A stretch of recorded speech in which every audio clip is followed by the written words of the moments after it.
Hey, welcome back to the Rise podcast. This is another special guest. So we got a part two. Well, now we have Coach Michael DePeazer.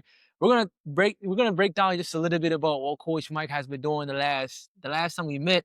A lot of things has been happening. He's working on a new project called the G.O.A.T Mindset. So I just want to kind of get some insights on what's been happening. So Mike, thanks for being on the show again. Yes, yes. Thanks for having me. At the end of the day, and awareness is key, and it's always good to share. I believe in the ABCs, always be changing. So there's no way I'm going to come on here twice and be the same because life's about evolution. Wouldn't you agree? 100%, man. And yeah, that's why when I talk to you, I'm like, Mike, a lot has been happening since we did our first episode, right? And so you're really about just showing up. That's why I really connected with you a lot. Because the first time me and you actually connected was through just Facebook chat. So I sent you a message. I'm like, yo, Mike, I like what you're doing, bro. Because I was watching your Instagram story, talking a lot about affirmations. Mindset. I'm like, yo, I relate with this. So I reached out to you. And then boom, we connected. And ever since then, just that one connection alone, you've came to my networking event, and then you connected with Mubarak, you came to his networking event, and then you connected with another person. It's like so many things have been happening. So Mike, tell me the importance of planting a seed, man, because this is a great example of you plant one seed and it flourishes, man. 100%. I mean, when you look at natural nature, it starts with a seed. If you look at any invention, it starts with a seed. It's an idea, right? So a seed doesn't have to be a physical object, but often enough, it has to start somewhere. But the seeds of thought don't really provoke change as much as the seeds of action. So if you really embody your kind of thoughts into action and plant those seeds, and what is seeds of action? Well, first, you have to determine where you want to go. You have to determine a goal. And then when you look at that goal, there's certain steps that climb up to that goal. So the seeds that you plant is anything that inches you towards that goal. I mean, if you take a tree and you plant it in the ground and you water it, doesn't matter whether it be a hailstorm or snow, it will grow. So if we try to look at the outcomes we have in life and why things aren't going our way, well, they're directly correlated to the seeds we plant. What does that mean? That means like you start planting new seeds tomorrow, you're giving yourself another tomorrow. So if you look at the outcomes that you're looking for in the seeds you plant today, and a matter of fact, being in the present moment, it allows you to plant seeds today that are going to show up some other day. So focus on the present moment, but plant the seeds. I mean, if you're not planting seeds, what's going to grow, right? 100%, man. So, Mike, tell me, how has that made a shift in your mindset where you started in the automotive industry and now you're transitioning more into the growth mindset, helping the youth? And what's that been like? Because you planted seeds in your business, which has took you to another shift now where you're saying something new. So, tell me a little bit about how that's been happening, man. Well, 100%. I mean, again, planting seeds, it's a never ending formula. I mean, you don't stop planting seeds, you continually plant seeds. And what does this mean? I said earlier, they start off as a thought. So when I was in automotive business, I like to self analyze. I like to look at where I'm at and I kind of gauge what has given me the success. And it's often not the skill set as much as the underlying layer of what fulfills my heart. And it was helping people. It was helping people. I thought to myself, hey, maybe I could be a finance trainer, right? I took that on and I started my own business. I did successfully there. But then I thought, where else could I take this? Because the seeds always grow. When you plant a seed and that tree gets big, fruits start to drop. And when you eat the fruits, you get a certain kind of nutrients. And those nutrients create new seeds. So I really took what I had and looked at the depths of it and kind of peeled back the onion and see what is truly Mike, and it's transformation. It's transformation. It's transformation. And when I look at this world and I see who needs the most transformation, it's our young people, 18 to 21. They're sometimes stuck, right? So when you plant a seed or when you roll a piece of snow, as you roll it, it gets bigger and bigger and bigger. So, which talks about action. Momentum creates more momentum. You'll never know what you'll do tomorrow if you make a move today because the door is open. So seeds are essential. Yeah. And that's what created the GOAT project because it's about moving to the next thing, evolving to the next stage where you can help more people see this change in them. Mm. And what gave you that spark? What was the turning point? Like, okay, I'm actually going to do this now. Like, I'm going to this is what I want to focus on. I know you said youth need help. Yeah. What's that deeper why? Like, okay, like now is the time to actually do it. Because I know you quit your job in 2021, I believe. Yes. Yeah, and then you transitioned into being training people in the FI masters and creating that. But now you're like, what's that reason to? Because you're really locked in on this now. You're really focused on making this happen. So what's that thing been like? What's that keeps you up at night? Yeah, you know what? Honestly, I got to be blunt here. Before 2019, I was quoted saying, "Bring God here, I'll slap him in the face." I didn't believe in there's any other higher power that's really here to assist us. But as I looked through my challenge and change, I noticed that things always worked out. As I look back, I noticed there was a hand that was present in every move. But this hand does not discriminate. It's available for everybody who wants to open up their hand to it. And it does most of the work. And what I mean by that is we sometimes intervene with life's natural processes. We take situations and we paint a different picture and we create a different kind of scene. But if we respect the scene that's available, then we'll see how it's guiding us. So the Gold Project is about getting out of your way. I mean, imagine me growing up downtown Winnipeg and thinking that's all I was worth and that's my value. I wouldn't move from there. So you have to see beyond that. So I teach people how to see beyond that, to see beyond the labels, beyond the perspective of other people's, right? And then when you go to the airport, I always use this analogy. If you go to the airport, you jump on a random plane, where are you going to go? Random destinations. Technically, all of our lives are the way we want them because if you didn't have a goal, you're getting random, like the random plane. But you're not going to buy a ticket to Mexico and end up in Chicago, right? So your goals are like your GPS. And when you don't have them, you just don't know that you're hitting your goals. They're just random goals. They're not the places we want to go. And I'd invite anyone to look in their life at the places where they ended up. And you know what? When you set a goal and you move in that direction, there's another hand that brings the resource and people in our life. So that's the hand I want to show people that's available because that's what I saw. So when I woke up one day and I thought, wow, we all have access to this, I thought to myself, what am I going to do with this knowledge I know? Take it to the grave? No, it's about leaving a legacy. So, me to teach this stuff that I work hard to work through, to share someone, it's about each one teach one. And you see someone else's growth, that's where I get the purpose. So, I do it for the purpose.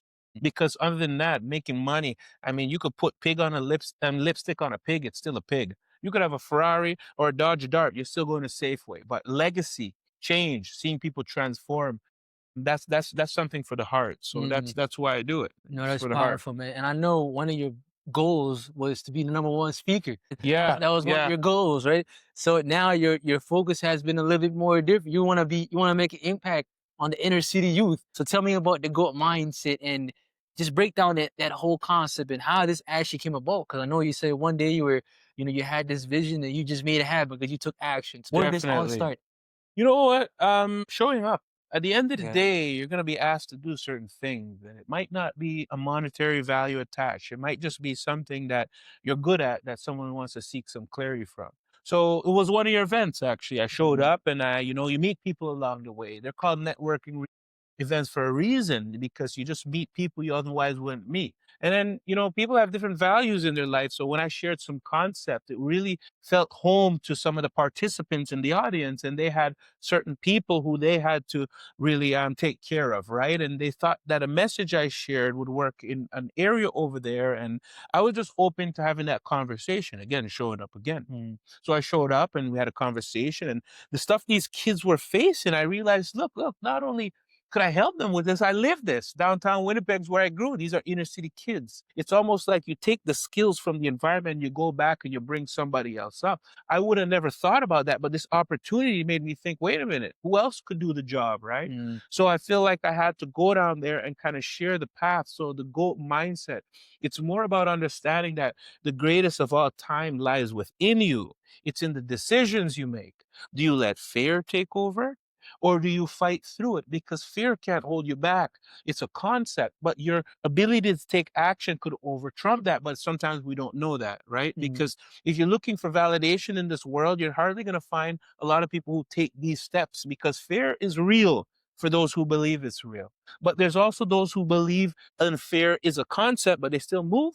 So the GOAT project is about moving. It's not about information and motivation and inspiration. Those are byproducts. It's about taking action.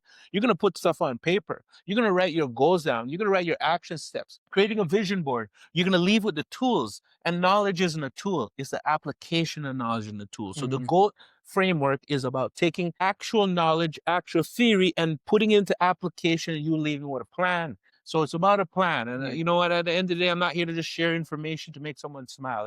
It's always transformation. So break down the GOAT mindset and what you've seen once you went to the inner city and you thought these kids, what was your key takeaway from the transformation they were able to get? 100%. You know what?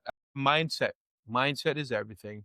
You know, a lot of people have pains in their life or what they would describe pain, right? And it's hard to let it go. No matter what somebody tells you, it's hard to let it go. So I have an assignment called reframing. And this is what a lot of the inner city kids really enjoyed. It's taking your problems and your challenges that you feel are hardships in your life. Then in the next line, writing down the learning lesson that you learned from these problems, because a skillful captain wasn't made in calm waters. There's a price to learn, learning lesson. And then the last column, a reframe of now, how do you see that perspective? It opened up a lot of eyes. People start to see their situations as stepping stones, right? So there's a big difference. So the GOAT project, when you look at the G, getting to know yourself, it's really intimate because again, we're defining ourselves by what society says, by what our parents feel is right, but often neglecting our own innate understanding and connection to the source energy of who we really are. So I help us realize, look, you know who you are, and what a lot of people are saying who you are isn't right. So you need to reframe that and tell yourself new stories. Instead of I can't, I can, and I'm learning. So it's about reframing. It's about looking in the mirror and being able to say who you are. And if it's not who you are, do the things to become the person you need to be. So that's number one. And why is that important? Because you see everything from that perspective. I mean, if you think you're the ugly duckling, you're not going to sign up for the beauty contest, right? So it's all about mind frame, right? Now, owning your goal is very intimate. I don't just say goal setting. We know the idea of having a goal, but if you don't have a strong why, you can't weather the storm. See, GOAT mindset, it's about me creating change. So I even had relationships. I had to let go because I'm focused on change, right? So I'm not focused on comfort. So you're going to leave comfort. But if you don't have a goal, you don't know where to say no. You don't know how to discern yourself. So we dive into that and we do exercise and we create goals because honestly, if you're jumping on a plane going on a random destination, I said this already, you're not going to end up in the place you want. Now, I can't stress action enough because if you knew nothing else and you took action, you're going to notice that there's a ripple effect. You meet people you otherwise wouldn't meet, doors open you never seen. So action is imperative.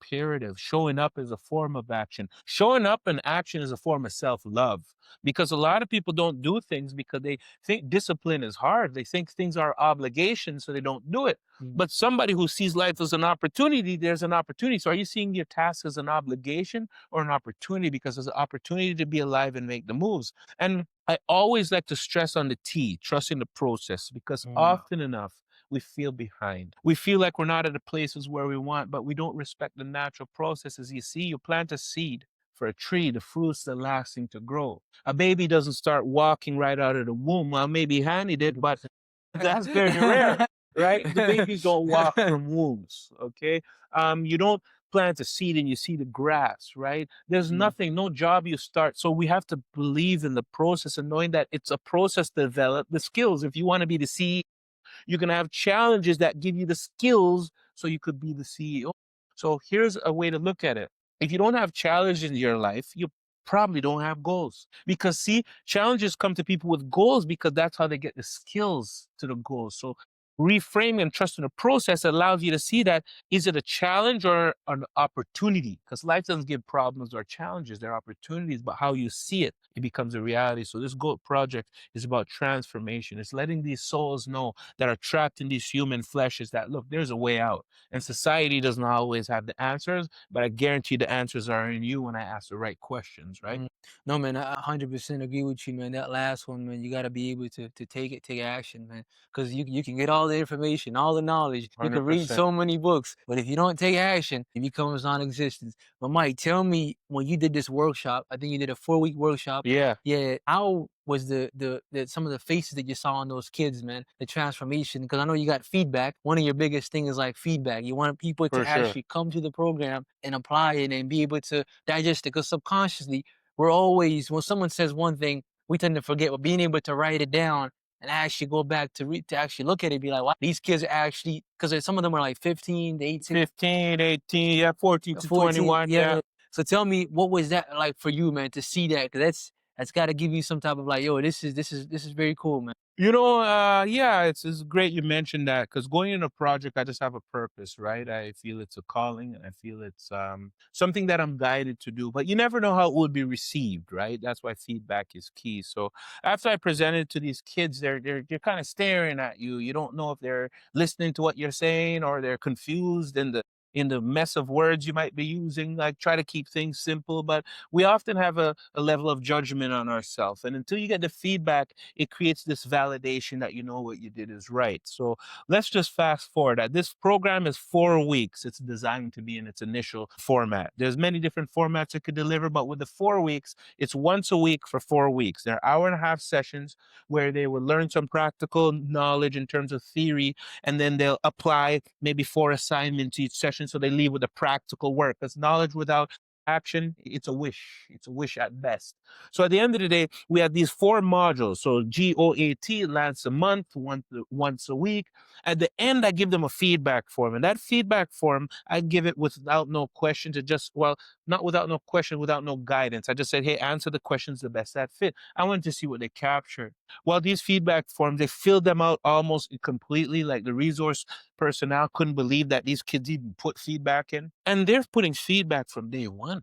They're putting feedback from day two. They're talking about how things in their life has changed and what they've been continually doing.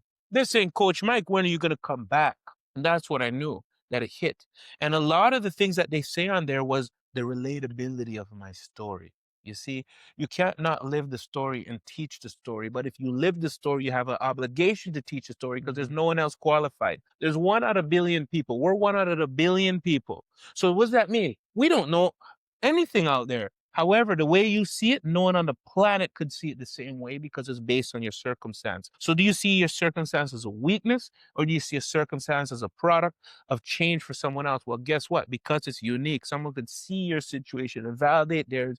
But we all, I feel, have a duty. We all have a duty to serve and take our purpose, our pain, and turn it into purpose. One of the best ways is to be in front of the youth, because they're ready to receive it. You know what I mean? Yeah, you know, it's powerful, man. I think Yeah. you have to you have to serve people, man. I think you're doing it and being able to do that with young kids. Like you're in the teaching finance managers how to get into that. But I feel like those people, they're getting the information. And I'm guessing when you're doing it, people are they're looking for revenue, they're looking for profits, right? So when you're 100%. going to the youth and the kids, they're just trying to figure life out. So tell me a little bit about that. When you're working with people in that finance man, teaching people in the business, and then you happen to go treat people in the youth, two different components, because one is looking to essentially get more business, get more For God sure. in. So what's that been like, man? Because as a coach, as a trainer, what's that been like? The two mindsets when you see, because I'm guessing that gives you the I gotta keep giving more to the kids, Yeah, because I feel like this is something that I can actually look back on, because for you sure. know this is what you do. This is what you do for. 100%. You know what? Make no bones about it. Everybody has an inner child. Everybody's a child. You know, if someone's at work and they could do better and you could unlock their mindset, that's as valuable as the kid. The thing about kids is they have time. The youth have time. They have that stretch, right? But they don't necessarily have the experience. But mindset is one thing where you'll unlock it on any individual. It's as valuable. What they do with it, Yeah, yeah, well, no, obviously. everybody has that opportunity. I mean, Yeah. the youth has the same as that person picking profits, right? So it's really about unlocking the mind. I'm not discriminating. It's about unlocking the individual's mind. And how do I unlock it? I do not have a key, but the key is in perspective. So what I would do is ask a question. If someone keeps doing something on repeat and I say, hey, you're doing it wrong, they'll take offense to it.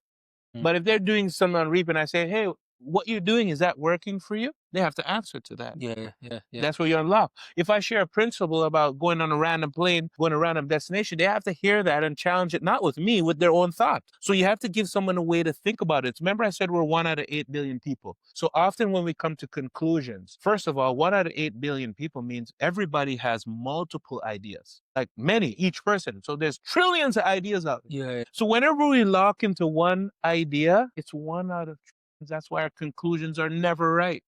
So you could share any other perspective and they have to look at it and consider it, because people are looking at the doom and gloom of everything. But if you actually look in your life, everything happened that you needed to happen. So why are we even looking for plan B or failure? It doesn't exist. It's a concept. So that's why I say it takes an element of time, because when anyone looks back at life and you connect the dots, you realize there weren't no problems there. There was redirection. There was only growth, right? But if you're looking forward, you run in fear. So that's where faith comes in. Without faith, you're forever a slave to society. That's why I say it's courage before confidence. You know, what do I say? Confidence is the receipt. after courage. You got to earn your stripes out there. But guess what? Every time you jumped into that unknown, didn't it give you what you were looking for? So before we second guess the future, we got to look back at our past and look at the evidence. And you look at the data, despite our feelings, things always came true. So that's where my focus is unlocking anybody, because anybody is encaged, they're all in jail. Right? So No, it's about I agree with that. change. I think also too, faith is a big one because nowadays, I know you said you discovered, God in Yeah. 2019. How has faith played a big impact into your life? And because you always talk about God, and you always kind of reframe it too, where you talk about how a female, if she's not locked into the G.O.A.T, Fair enough. you can't really talk Fair about enough. it. So tell me how you're really just taking God really with everything, not just in business. You're looking Yeah. in relationships and how people act and whether they are when, because you talk about too, when it gets harder, do you lean on your faith or do you break down? So tell me Yeah. how it made an impact on your life, man. Without faith, I wouldn't have a life. Without faith, I wouldn't have a life. What gives you a standard operating procedure that doesn't come back void? It's faith. Look, we're 1 out of 8 billion. When we come up with ideas, this is one out of what's available. And we all had a life where we might consider hardships, but they're really learning skills. So we're looking from that lens out. You can't see nothing. You're better off to close your eyes and walk, and you'll run into the right thing because what we know is limited. So we tend to have ideas and decisions that we're making for this major availability of what's out there. But if you just look at your life, if you walk into the unknown, it's give you that. So what does faith mean to me? We have this, it's the only way that I could reframe this idea. So we have this comfort zone, which is the life we currently live. Despite if we want change and we're not comfortable and we think we could do better, it's better than the unknown, right? It's better than jumping into the place we don't know, right? It seems that way. But then I'd ask a question to somebody. I'd say, how does it feel staying the same? Do you want to stay the same forever, ever? No, no one wants to even hear that. That's not an option. But I say, okay, look at the times you actually went into the uncomfortable zone. What did it give you? Oh, all the hope, the desire, the change and everything you needed. Oh, it was never scary, right? So we're always going to have the idea of fear. What's going to get you to go beyond it is faith in the unseen, knowing that you'll be okay. So if we boil down faith and peel back the skin, it's just knowing you'll be okay regardless. My daughter is 10 years old and she knows this idea. She knows this. Feel the feelings, but you still move. And guess what? Someone who has discipline, who moves in fear, nothing can stop you back. Proof is, look at the things that you did that you didn't believe you could do that you actually did. They turned up. So if you want to let fear hold you back, that's just a decision you made. It's not a real thing. So faith is the only thing that's going to let you overcome that. It's faith in the unknown, faith in yourself, faith in that if you look back in your life, there was a hand that was consistently there. Why would it stop now? And to be in that faith mode, it's a dual-edged sword because you're going to see things in front of you that you can't recognize, and you might want to label it, but you pause, you just observe it, because you get yourself in a helicopter and you wait later and you look back at it and you'll see, oh, it was a redirection for me.